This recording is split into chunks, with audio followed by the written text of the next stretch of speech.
Welcome to back my YouTube channel. இன்றைக்கி நம்ம வீடியோவில் என்ன பார்க்க போகிறோம் அப்படின்னா பார்க்கின்சன் டிசீஸ். பார்க்கின்சன் டிசீஸ்னால் என்னென்னு பார்த்தோம்னா நடுக்க நோய் அப்படின்னு சொல்லுவாங்க.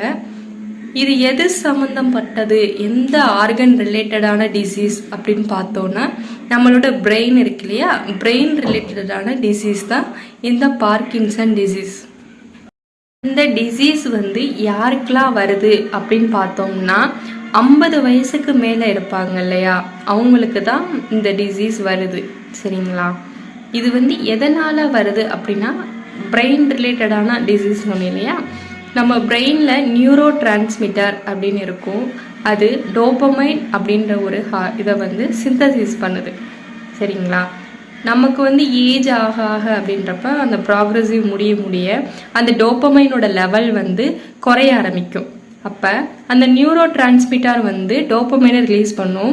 இங்கே கீழே பைண்ட் பண்ணுறதுக்கு, டோபமைனை பைண்ட் பண்ணுறதுக்கு ரிசப்டார்ஸ் இருக்கும். அப்போ டோபமைன் ரிசப்டாரில் பைண்ட் பண்ணால் மட்டும்தான் நமக்கு டிரான்ஸ்மிட்டர் நடந்துகிட்டே இருக்கும், சிக்னல் கிடச்சிட்டே இருக்கும்.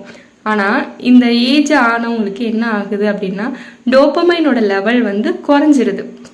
குறையிறனால இந்த மாதிரி ப்ராப்ளம்ஸ் வருது. என்ன வருது? பார்க்கின்சன் டிசீஸ் வருது. இப்போ என்ன ஆயிடுது அப்படின்னு சிம்பிளாக சொல்லணும் அப்படின்னா டோபமைனை ப்ரொடியூஸ் பண்ணக்கூடிய நியூரான்ஸ் அட்டாக் ஆயிடுது.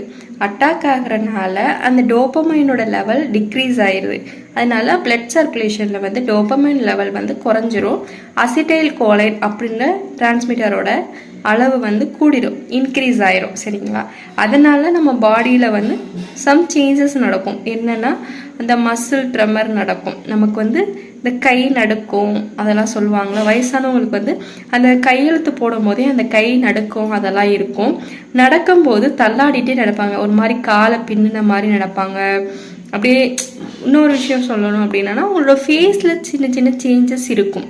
கொஞ்சம் ஃபேஸ் வாய் கோணலாக இருக்கிறதோ, ஒரு பக்கம் வீங்கின மாதிரி இருக்கிறது, இந்த மாதிரி சிம்டம்ஸ்லாம் அவங்களுக்கு இருக்கும். பார்க்கின்சன் டிசீஸ் இதனால வருது அப்படின்னு அக்யூரேட்டாக இதுவரை சொன்னதில்லை யாரும்.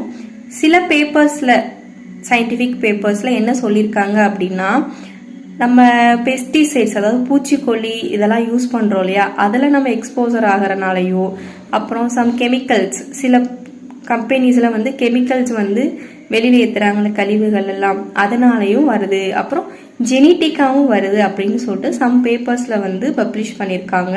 இதுதான் ரீசன் அப்படின்னு சொன்னதில்லை இதுவரையும். மெயினாக இந்த பிரெயின் செல்ஸ்னால தான். அந்த பிரெயின் செல்ஸோட ஃபங்க்ஷன்ஸ் நியூரான் அந்த டோபமைன்ற இதை சிந்தசிஸ் பண்ணுறதில்ல. அதனால தான் நமக்கு அது நியூரோ டிரான்ஸ்மிட்டர் ஒர்க் ஆகிறது இல்லை. அந்த ரிசப்டாரில் பைண்ட் ஆனால் தான் மட்டும்தான் அடுத்து நம்ம சிக்னல் கழிச்சு பாஸ் ஆகி போயிட்டே இருக்கும். நமக்கு டோபமைன் லெவல் குறைஞ்சிருது. அதனால் இதோட ரீசன்ஸ் மெயினாக பிரெயின் செல்ஸ் ப்ராக்ரெசிவாக அந்த டோபமைன் லெவலை டிக்ரீஸ் பண்ணி விட்டுருது. அதான் இதோட மெயின் கான்செப்ட். இதுக்கு மெடிக்கேஷன் எடுத்துக்கணும். ட்ரீட்மெண்ட்டுக்கு முறையான ட்ரீட்மெண்ட் எடுத்துட்டால் இது க்யூர் ஆக வாய்ப்பு இருக்குது. மேக்ஸிமம் நம்ம ஏஜ் ஆனவங்களுக்கு தான் இந்த டிசீஸ் வரும். ஏன்னா அவங்களுக்கு தான் சொல்லுவாங்களே 40 வயசுக்கு மேலே நாய்க்கணும் அப்படின்னு சொல்லுவாங்க இல்லையா.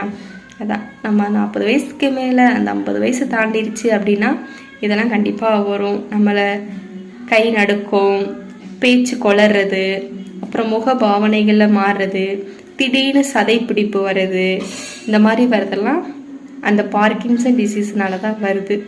மெயின் ரீசன் அந்த டோபமைனோட லெவல் குறையிறது. அவ்வளோதான் கான்செப்ட். ஞாபகம் வச்சுக்கோங்க. நெக்ஸ்ட் வீடியோவில் இன்னொரு டிசீஸில் பார்ப்போம். தேங்க்யூ ஃபார் வாட்சிங்.